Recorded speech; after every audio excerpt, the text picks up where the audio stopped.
Welcome to our first fireside chat. I'll be handling this one alone today. Normally, my two business partners would be with us, but this one is a special conversation. Technically, it's been coming for years, but with the recent OGL situation and the results of it, kind of became something we're pushing out a little earlier. Putting things in rush, so we'll see how this goes. So to start it off, I'm actually going to list kind of the complaints about Wizards of the Coast, D&D, and Hasbro, but more technically, whoever was involved with each specific decision or actions they took. Well, first off, as a tabletop game, the fact that it was almost designed without the lowest levels and upper half of the game in mind is something I think the whole community should have just given up on years ago. It showed that they really didn't care about their system if they're going to go ahead and put those levels in but not make them playable. Well, they're playable, just it's not the core of the fun of the game.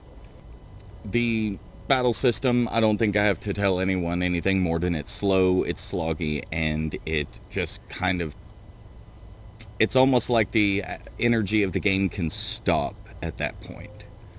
So we've had a lot of improvements going towards that. This isn't actually the first OGL situation. Technically, for those of us who have been here since 3.5 or before, will remember the 4th edition's version. I don't remember the name of it off the top of my head, but point is, this is the second time an OGL situation has occurred, and I'm not waiting around for a third. It's not that I'm necessarily against the VTT push, it's just how they're making it such a dominant part of their new edition and the push of the direction of the company and Hasbro itself. That's really what gets it, because over the past couple of years, if you've been buying their content, I haven't been really looking into it as much, because about 3 years ago I stopped. I couldn't tell you about, but if you looked into actually the books in the list we're going to go through, you'll be able to tell when I stopped buying and which ones I didn't think were worth going back to purchase. But I started noticing a big thing. Like, if you look at the size of the Monster Manual and DMG, you'll notice that its size should have been the bar of expectation for a $50 book. But I didn't even purchase the Sword Coast Adventurer's Guide because of how small it was, and I heard nothing but bad reviews on it. Might as well just buy earlier edition stuff to not even support that low quality of work. Some of their products have been disappointing at best, but outright false advertising at worst. I cannot look at what was done with Dragonlance after being promised it was to be a setting and truly feel that we can trust the word of a company that just turned it into an adventure that, hey, it might be good, but I'll never know because I don't care. It was supposed to be a setting. It was supposed to be 5th edition's introduction into a whole new world. And what did we get? An adventure with some lore. And I'm tired of setting books fighting for space with an adventure. We haven't gotten a real setting book. I mean, off the top of my head, not a single one in 5th edition jumps out. Short of something that's not completely theirs, and theirs mentioning Critical Role. On to the point of today's video, actually, seeing where my talking points have gotten us to. If you've seen any of our posts on our various platforms, you'll notice I've been asking people why these are sitting here. Well, I guess we'll get to that really quickly. I'm going to discuss why that is the plan with this whole stack. But we're going to go over why I'm against the DMG and why I think we deserve so much better than this. It really feels like the DMG is like, hey, you're already a game master, right? Well, let's give you our 5th edition information, some new mechanical ideas, and, well, that's it.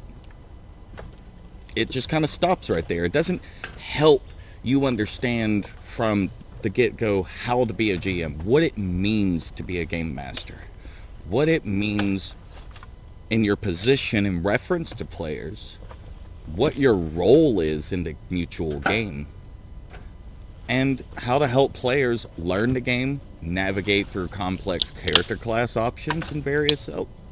I mean, YouTube's done a great job filling in the blanks, but shouldn't that be the job of the people who made the game? I'm just going to say the CR system sucks.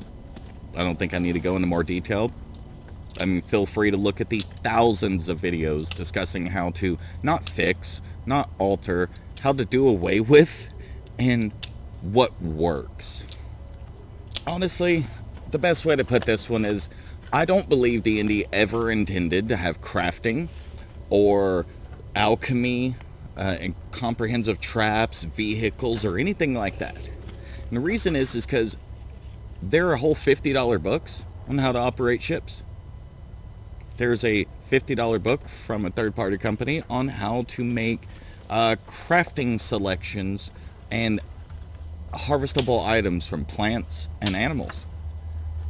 I mean, the last time I think D&D did something like this would have been the 3rd edition or 3.5. I can't remember specifically, but the Draconomicon.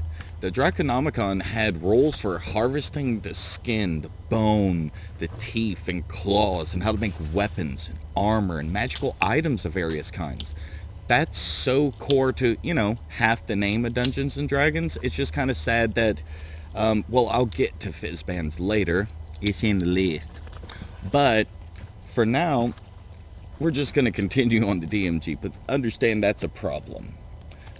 No session 0. Like, you know, that's kind of important for how to get your whole table together. Why is the party together? Why is all this going on? Well, I feel that session 0 is really great. We don't have to just meet in a tavern. A big solution to this that D&D will never take is to make a D&D expanded, but a DMG expanded. But hey, before I get too much into it, that's something we're planning. But that's for the last part of the video. 5th edition completely threw out the idea of challenge. You know, we live in the generation of video games being get good or play something easier. We live in the tabletop generation of you're going to feel powerful and not die, and for game masters and players, that is becoming boring. It is a letdown. It is not exciting anymore. And honestly, why is there so much stuff from 3rd and 3.5 that 5th edition just couldn't pull off even remotely well? And if you need a big example, mystics have become a subclass of various classes because they couldn't figure it out. Let's be honest, we all know that something like psychic points, or silica as we call it, mana and stamina is a great idea. But if you're going to use action cost and then give one class points, and you didn't see that going bad, how did you ever design any of the rest of this? Whole Monster Manual is kind of pointless if we have a CR system that's worthless. And in my opinion, they have destroyed the legacy. When you destroyed the community's trust, you burnt bridges with every brilliant creator you inspired from the moment they were a child and learned about this, saw a fantasy movie, whatever it was. You destroyed all of that. And as you, WotC, D&D, and Hasbro burn your company down and burn all those bridges, I'm going to burn this stack down. Because you burnt that bridge with me. And I'm going to do what it takes to make a lore that makes your every edition updating to the lore and, you know, multiple versions of different things look incomplete and shoddy. The community deserves better. But my specific complaints of the Monster Manual. From 3.5 to 5th edition, the nerfing of the monsters is so ridiculous, it's sad. You know, dragons lost innate magic in the lore. That's supposed to be just something they have, but it's now a variant option, which is just kind of lore-wise disappointing. A lot of creatures lost legendary status, features, and or abilities. Like, I can't remember the name of the dragon, but he's the one with like the lightning and fire whips, or a fire sword and a lightning whip. I can't remember right now, but he's a named demon, and in earlier editions, he had all sorts of stuff that made this a amazing fight. Now it's like not that much different from any other demon, at least on that power level. But you can jack up the stats and numbers of anything. It was the unique set of abilities it had that made it worthy of that legend status. Oh yeah, the extreme lack of monster behaviors, tactics, their habitat location, as well as their lair description, some of the general behaviors they would have over time, like, hey, goblins, they, rob people in carts. There's a mission that starts like that in D&D. Seems like something you would add in so that new game masters could actually understand the collective fantasy. No nature check info. Like, that one was always weird, where like monsters didn't have something on them that, depending on the nature roll or survival or whatever the game master would use to determine how much information what information the players could obtain from these checks. Game masters had to figure this out arbitrarily, and I'm not saying load the game down with extra rules, but a little chart added onto each monster would give a lot of help to every game master.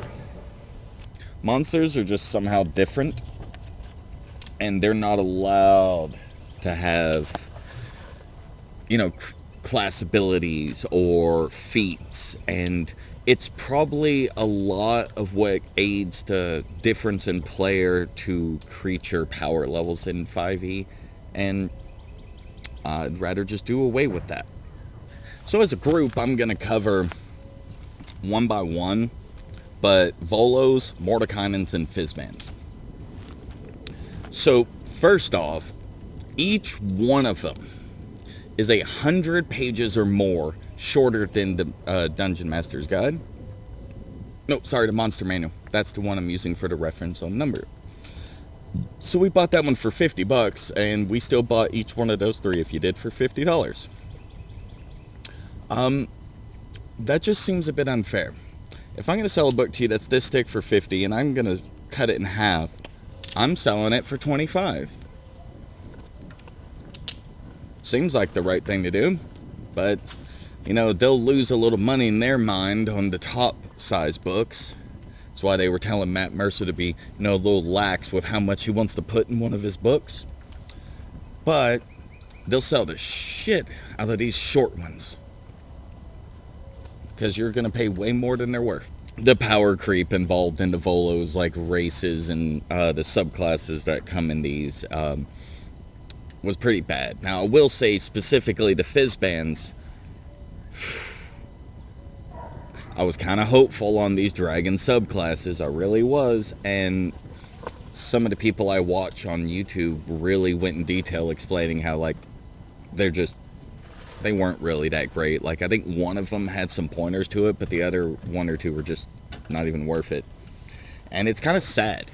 It just proves that D&D never actually comprehensively came up with a balancing system, to where even if they came up with a character class or a subclass 20 years from now, they have this balancing metric that as long as they follow these rules, it's going to stay in balance.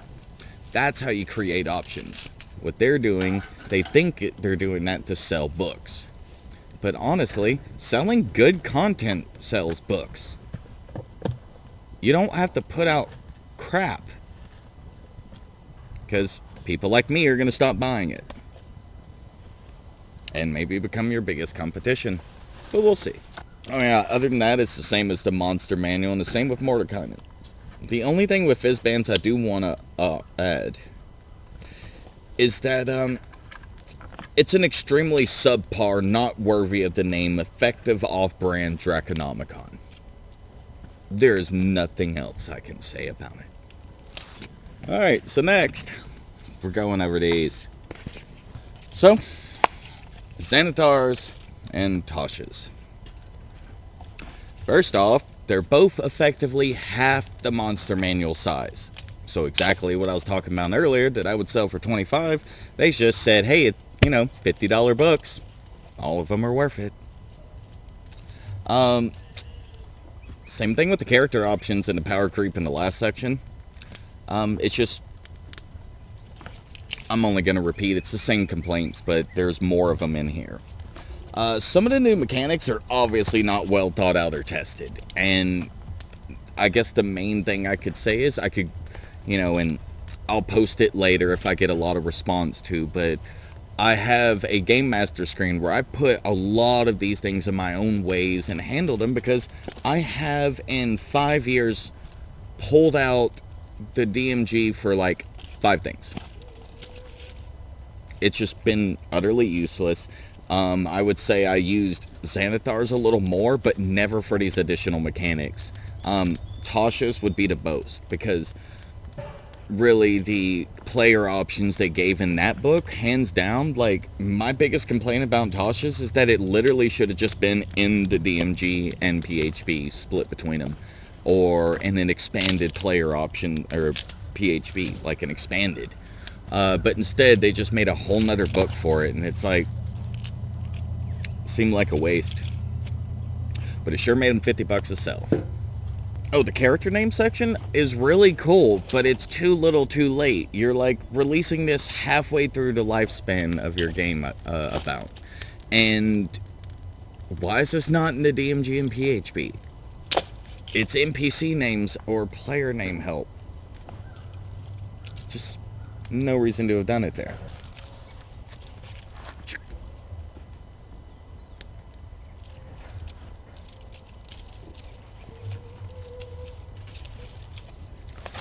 Big chunk of them for this round.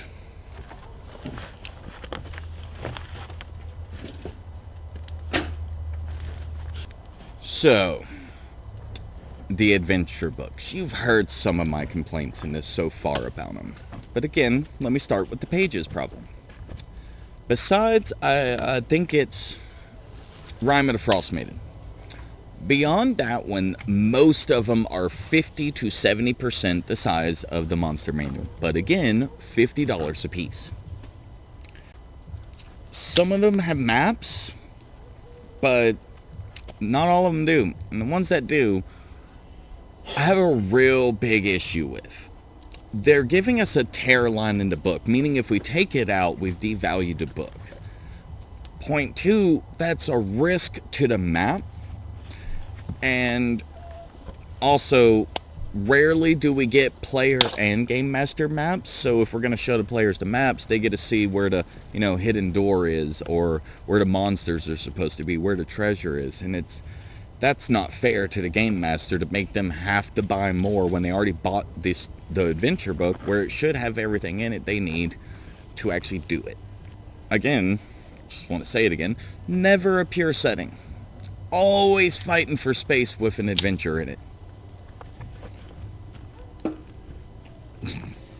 My biggest complaint about the settings with 5th edition is that they made their home setting Secret Realms.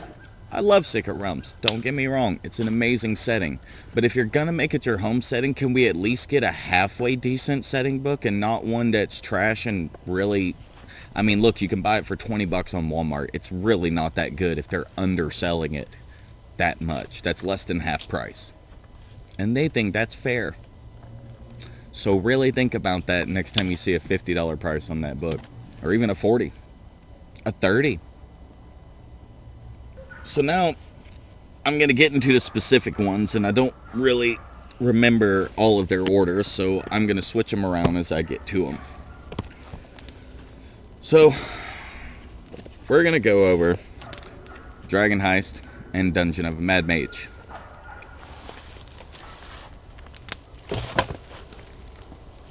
No, I'm just going to say it that way. Dragon Heist is the worst, most despicable, utter excuse for the worst module I have ever come across in over 10 years of running games. I think that was just horrible. But let me add a caveat. It is probably one of the best setting books D&D has released. Second only to a book I will mention at the end of this video. Because not only is it the best adventure, it is the #1 setting book in one, and is just chef's kiss amazing. And that's how they should have done everything. For some specific points, it's called Dragon Heist, and it's not even a heist. 2, lack of direction. Spoilers for it if you don't want to be hearing them, but if you have played this or ran it, the whole part after the fireball explosion, they're literally going, oh, so you're supposed to figure out that it's a, one of those animatronic robot thingies for the wood machine place. And how? Oh, because the players were going to read this 15-page thing in the back of the book describing the festivals and happened to click to, wait, there's robot things, so maybe that could have something to do with it. I just added bloody footprints. I gave up. I just went and did that. It's horrible. I refuse to deal with that one. Battery is going low on this. We are in a not normal circumstance, so I'm going to try and rush through the last little bit, but still give it good detail. So, Dungeon of the Mad Mage is like better fit for a video game. I'm not saying super dungeons are worthless, but I mean, levels 12 to 20 are kind of worthless, so if your system's not balanced, neither is a game based off of those levels. Tomb of Annihilation is literally just a knockoff that bases my entire opinion of what 5e is, because people can't do the Tomb of Horrors, so let's do the Tomb of Annihilation to make it easier. Acquisition Incorporated could have literally been so much better if it had a system that allowed it more versatility. You're almost stuck there. Yep. Man. Van Richten's Guide to Ravenloft. Not everyone's going to feel the same on this one. But when I heard about this one originally, I was so excited that we are finally getting a Shadowfell setting book. I was so excited. And then I found out not only do they call Barovia Ravenloft now, they call the whole of the Realms of Dread in the Sea of Sorrows Ravenloft. And then this book is basically how to make your own. It sucks. I hate it, and I am so disappointed in people that thought this was a cool idea. Let's put Van Richten's name on it. He's a character from that. And the final, if you see this Critical Role crew, Matt Mercer, we should talk. I think your shit would be better suited in a system that didn't seem like, a video game that keeps lagging. But I love your stuff. Now, what's coming next? I've been mentioning this part a whole lot. Well, like I said, I've had enough with the disrespect to the community. Do I need to bring up Spelljammer?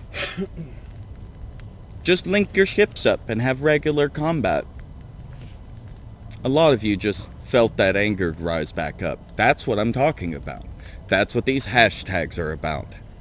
Hashtag burn it down. Hashtag TT Revolution, which is Tabletop Revolution. We need to unite as a community and give the community what we all deserve. And this is my input.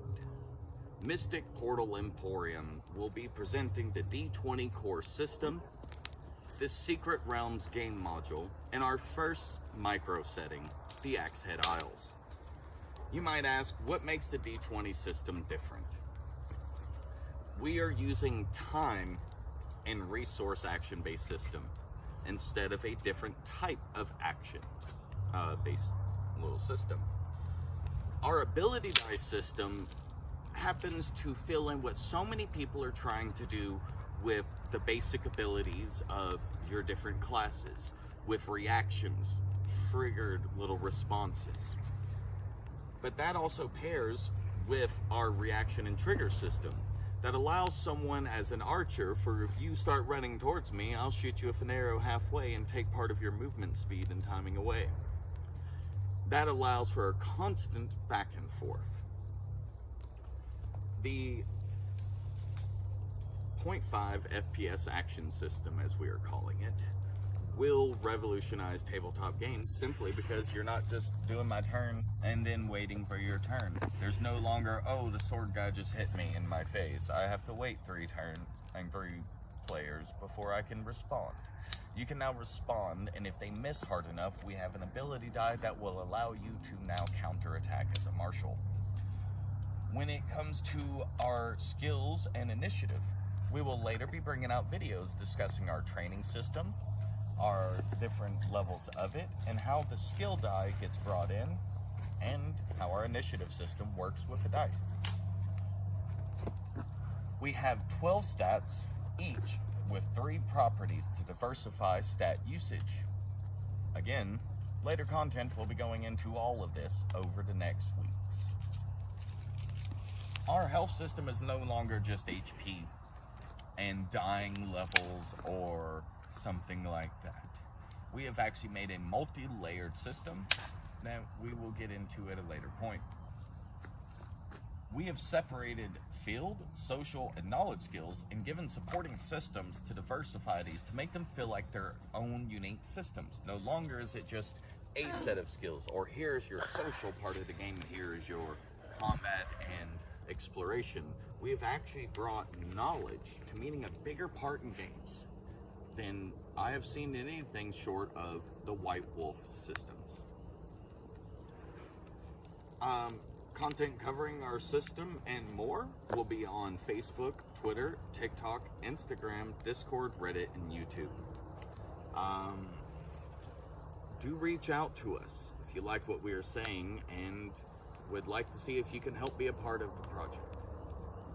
We'll be starting our Kickstarter actual advertising in August, and later on my birthday in September we'll be launching it. So do tune in.